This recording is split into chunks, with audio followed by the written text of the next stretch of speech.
Thank you so much for being here. So I wanted to start with you, Sanam, because as I said, the women's movement in Iran against when Mahsa Amini was killed, the Women Life Freedom caught the world's attention. The Western media and other media described it as this absolute watershed moment. Is it really that in Iran's internal life, and what makes it so? Thank you. It's such a pleasure to be here. It's my first time in India, so it's a delight to be here with you. Yes, it is a watershed moment, not because it's the first time that we see in the world that women are leading a revolution.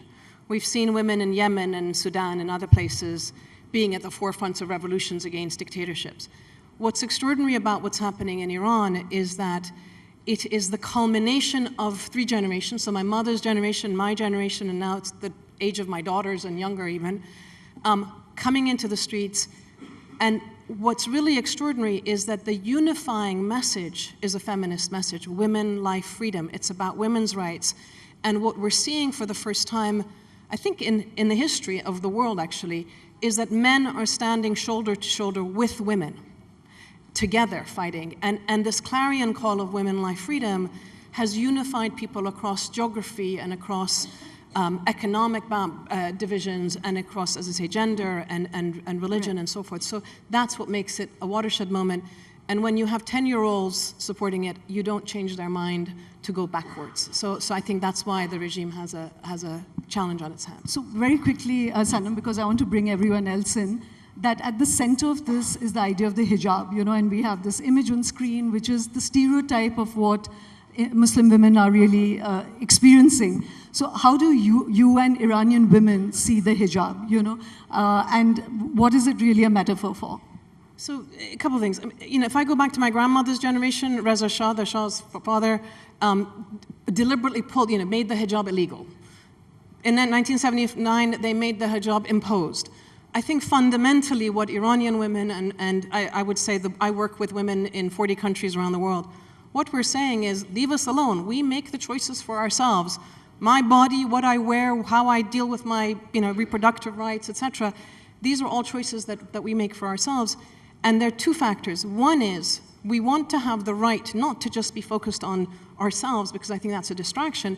We want to be able to deal with peace and security and environmental issues and the big issues out there, like men do, and that's my work. And the second thing is that the hijab has been both a symbolic and a physically oppressive garb. Women in Iran have pushed it back over the last 40 years. It started very tight and it's now gone back. But it's also still the tip of the iceberg, because really what matters is changing the legal framework and changing the laws which make me, for example, half a witness in a court, for example, right? So it's really shifting the laws to bring genuine equality across the board. Right.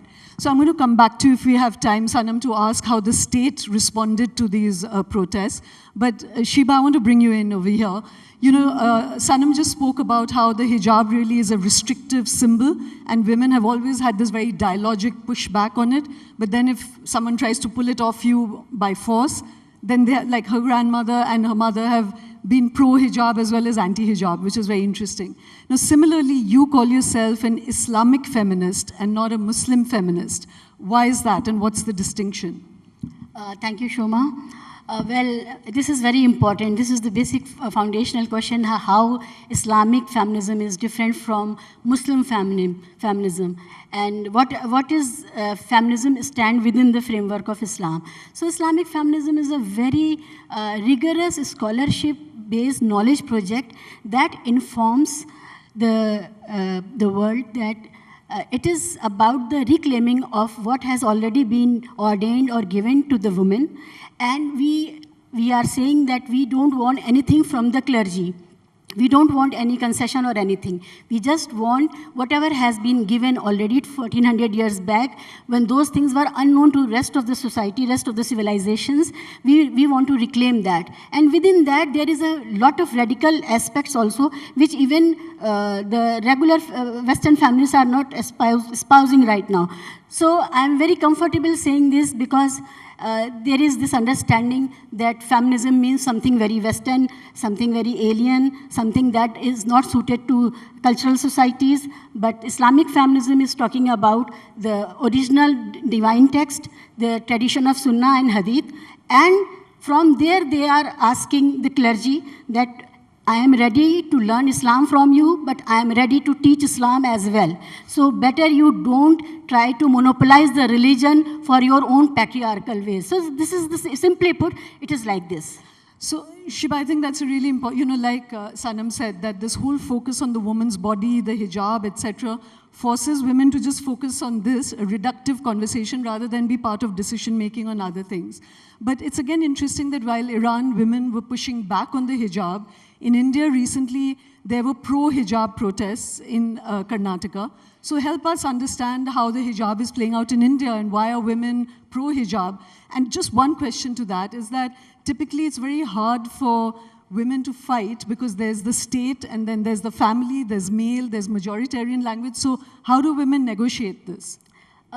The question of hijab in India is really an artificial and political question for Muslim women, because nobody is forcing Muslim women to give up their choice of attire, to give up what they want to wear or they want to remove from their attire.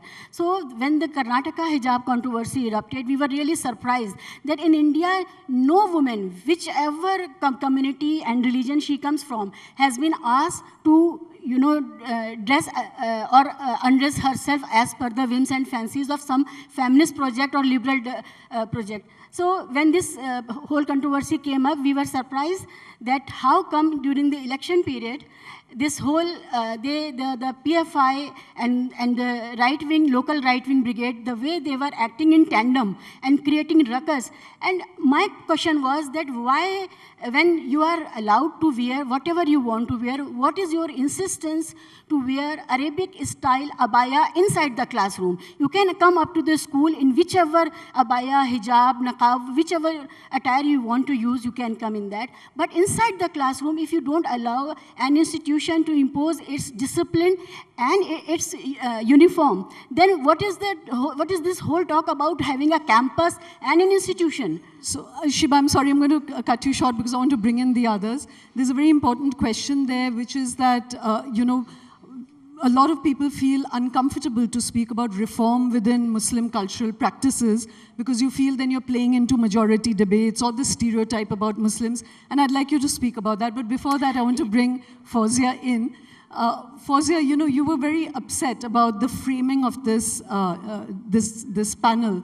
You kept saying that hijab, hair, these are absolutely not the concerns of Afghan women, And yet we interpret the Taliban as being extremely restrictive, and the entire political project of the Taliban is in many ways to control the woman, first and foremost. So why did you not like the framing of the session, and what are the key Afghan issues that you would like to put on the table?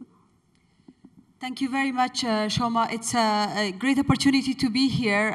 This is my first time after Kabul collapsed, and this is the closest I could get home. I could get to Afghanistan. I came last morning early, and the airport was very emotional because it reminded me of my trips of 4 or 5 times in a year when I was in Kabul. Obviously, I missed those times. Yes, the reason Shoma called me this afternoon that you're my troubled friend, because I was like literally in a fight over the topic of the conversation with her. I agree the way you put it, but I think the struggle women of Afghanistan and the people of Afghanistan are now making is beyond their appearance. It's for the basic human rights. And I think what these extreme governments do, no matter their extreme of any kind of religion, is they retain their power by suppressive measures, by suppressing the nation. If it's an Islamic extreme government or any other government. And therefore, I think,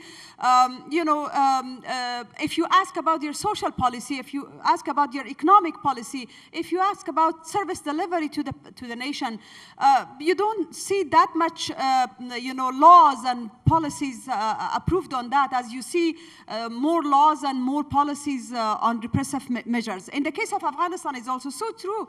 Since the Taliban have taken power in August 2021, which we all remember those images, they have issued 36 edicts, only 36 eliminating women's rights, from the rights to education, to the rights to work, to mobility, to their appearance, and obviously a lot of edicts on controlling the woman appearance.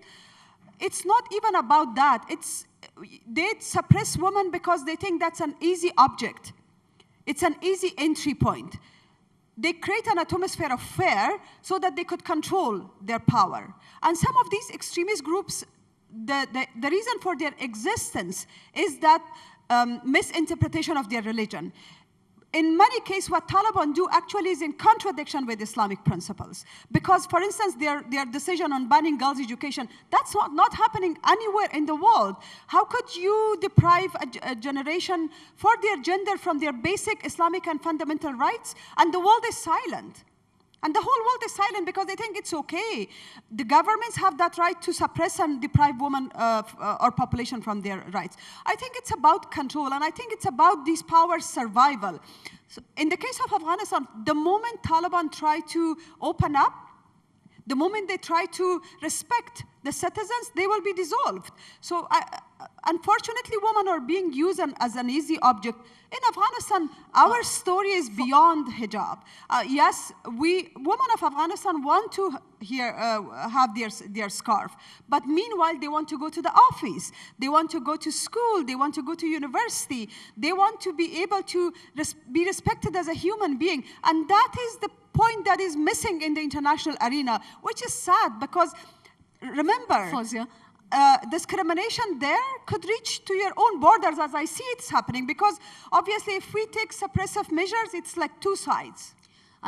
Fawzia, I think you're making a really important point, which is common to all three of you, that it expresses itself in different ways, but at the heart of it, this is like trying to push women into a rabbit hole so that they don't participate in life. And you're really like a canary in a coal mine, you know. What's happening with women is symptomatic of much larger authoritarian structures and loss of human rights across a society, you know.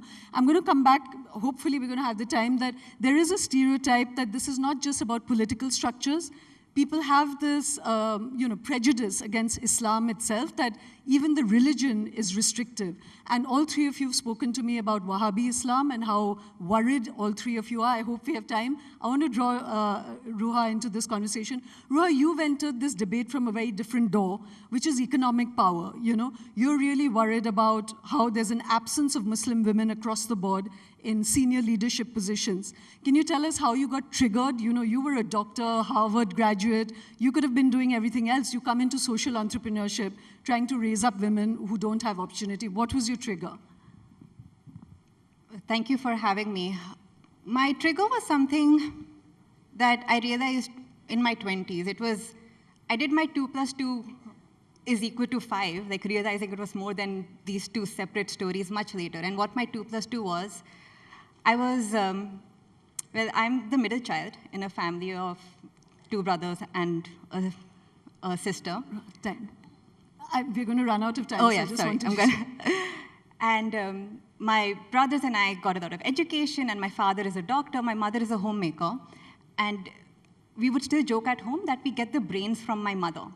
My mother is an incredibly intelligent person who, when we were in Saudi Arabia, ended up being the first Indian woman to win the chess championship in her district multiple times over. But she's also someone who did not complete her high school. And for me, in my head, these were two separate stories. I'm like, incredibly intelligent person, woman, and didn't complete her schooling. And much later did I realize what that really means, right? It's untapped potential of Muslim women that continues to be a challenge in India. And then if all of us aren't contributing to the most of our potential, it's holding the country back. Right.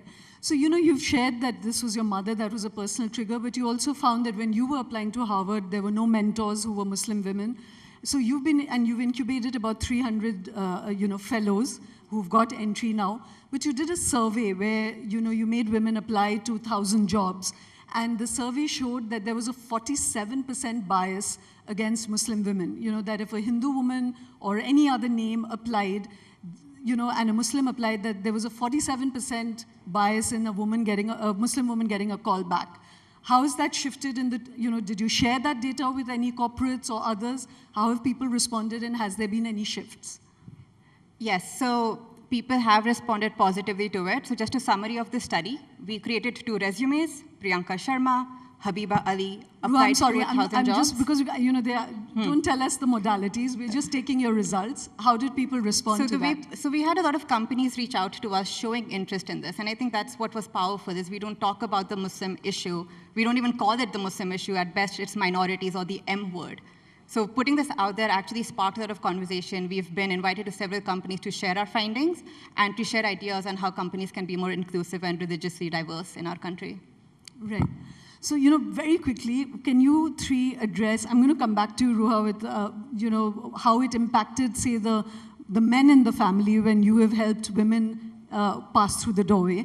But before that, this little shard of a thought that all 3 of you have addressed about why is it that there's a kind of general perception about Islam being very restrictive, and all 3 of you have spoken about how Wahhabi Islam is now become the window through which, so tell us about that, Sheeba. So yes, I'll talk about it, but adding to what she has said about the profiling. See, we in India in a very precarious situation. We want to bring in reforms inside the Muslim community, but because of the Islamophobia that is so rampant now in India, every now and then there are calls of Muslim genocide. Even they are calling 20 lakh Muslims have to be killed, etc. So because of that reason, it is so difficult to talk about reforms within the community. It is always, we are in a siege mentality that we are under attack and we should not be talking and we should wait for the ideal time. That ideal time never comes. So when are we going to put forward our own issues? That is one thing I wanted to add to that. Now, secondly, what you are talking about Wahhabism is, see, the fountainhead of Wahhabism, that itself is changing now. The MBS phenomena in Saudi Arabia, everyone is surprised at what is happening over there. So the Indian clergy find itself at a loss of words even, because they don't know now how to talk about those principles or those ideals. For them, the Islamic ideal type was Saudi Arabia, and now Saudi Arabia is changing. So things are changing for good. Globally, I hope things change good for our good in India as well. And when we talk about gender rights, gender justice, fairness, it is about all the genders, not just one gender. And that is something very important I wanted to underline within Islamic feminism. Right. Sanam, I asked you about how the state responded to the protests across the board in Iran. So the state has used fear tactics. This is what they always do. They crack down heavily, then they back down a bit. They back down a bit on the hijab at the moment in certain wealthier areas. But they've also used fear tactics, and we're worried about sexual violence in jails, both the practice of it, but also the use and the threat of it. So we've also heard about the poisoning in the girls' schools, and we're wondering why they haven't been investigated. It's been going on since November. So that's what's happening. But I just wanted to just go back to this point about Islam and what my grandmother was the 3rd of 8 wives of my grandfather. She taught herself how to write. She wasn't taught how to write when she went to school. She became a widow with 6 children under the age of 16 by the time she was 40. And in 1953, she sent my mother to school in England, who was 12 years old. And the letters that she was writing in 1953 were, you have to be able to earn your own living because you don't know what happens to the men in your lives. So you can't rely on men, your father, your husband, and so forth. This is the story and the narrative of Muslim women that exists in all of our societies. We need to do social archaeology to bring these stories back, because the idea that women are meant to be hidden and not educated and so forth is absolute nonsense. And it is, a lot of what's happened is that the extremism of Wahhabism that was a fringe has become normalized in Sunni society, and in Shia societies, it's Islamist. What we worry about is Islamist attitudes, not Islamic or Muslim, but Islamist, which is political ideology, which is inherently related to the suppression of women. Right. So, Fawzia, this is a question that I want both Sanam and you and Sheeba, if we have time, is there acceptance? So, are you and your voices, would you say that it is symbolic of how, by and large, Muslim women feel? Or is there buy-in in Afghanistan from any large sections of Muslim women? Do they accept the restrictions? Do they feel that that's a part of a culture they want to belong to? Absolutely not. I mean, this is the narrative Taliban use. They claim that this is our part of religion or our culture. But we know that the society in Afghanistan has transformed really, at least over the past 20 years. And now the protests are not only limited to Kabul, small in number, obviously, not comparing to any other country. But given the circumstances in Afghanistan, that is enormously courageous, act when you see these women protesting, even in very conservative areas. So I think what they try to link to culture or religion is just to maintain power. And there has always been, in a way or the other, some means of protest. And I think one of the eventual threat to Taliban's existence would be from the women movement, because they know how to fight, but they don't know how to handle the group of protesters. They don't know how to handle this civic, resistance against them. And in fact, you see in many, for instance, my own way I protested when Taliban first time came, I was in Kabul, and they imposed burqa, burqa, which is not even Islamic, on women. While in West, they, ban women from wearing burqa. It's about controlling women in any context, any society. I didn't wear a burqa because for me, I never actually spend money to buy a burqa, because I thought it's not even about your appearance. By making you to wear what they want to wear, they want to control your progress. They want to control your, talent. And that is the problem we women across the world have. Actually, by talking about our lipstick, by talking about our scarf, by talking about the color of clothes we have, no matter how strong you are in politics or in art or in journalism or wherever you are in science, they don't talk about that, but they talk about what lipstick you wear, because that way they can target you. And that is our global phenomenon. It's a global fight. It's not limited to Afghanistan. In Afghanistan, we have the extreme form. And that's why I think we all must stand against that extreme, because that extreme can provoke extremism in your own country and can provoke extremism in the West as well. So therefore, it's a response, like reaction. Therefore, we need to stand in solidarity against any kind of misinterpretation of religious beliefs or cultural beliefs on citizens, because that's a global fight we have to stand together. Thank you so much, Fawzia. We're out of time. We haven't even begun to really dip into all your experiences. But I think it was just like opening a little bit of a window to many other different kinds of voices than what one hears in the mainstream. I just want to leave all of you with a couple of things. Ruha had shared that, from the work she's doing, one of the women who really became a fellow of this incubation program. The fathers, brothers, uncles are the ones who are called to speak at this ceremony. And one of the fathers, who has come from a lower middle class family, he said that his daughter, taking this step without his knowledge, entering into a larger world, he said, through my daughter, my world has become larger. That was his tribute to her program. So I think that really deserves a clap. And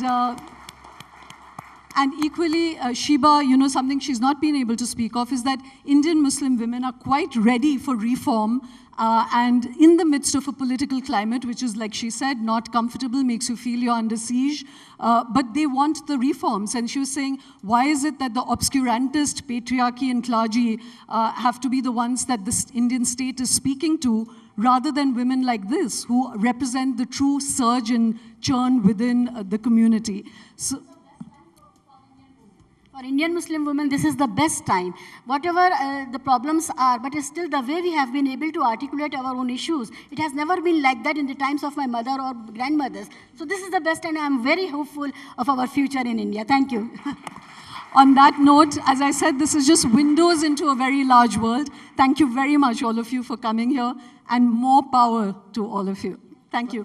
Sanam had just said one other thing. She said that the Women Life Freedom movement, despite the huge repression of the state, remained peaceful. And she said, it's strange, across the world, 40 countries that she works in, she said when women lead a movement, it's always nonviolent. They may join a violent movement, but when they lead a movement, it's always peaceful and nonviolent. So more power to women. Thank you so much.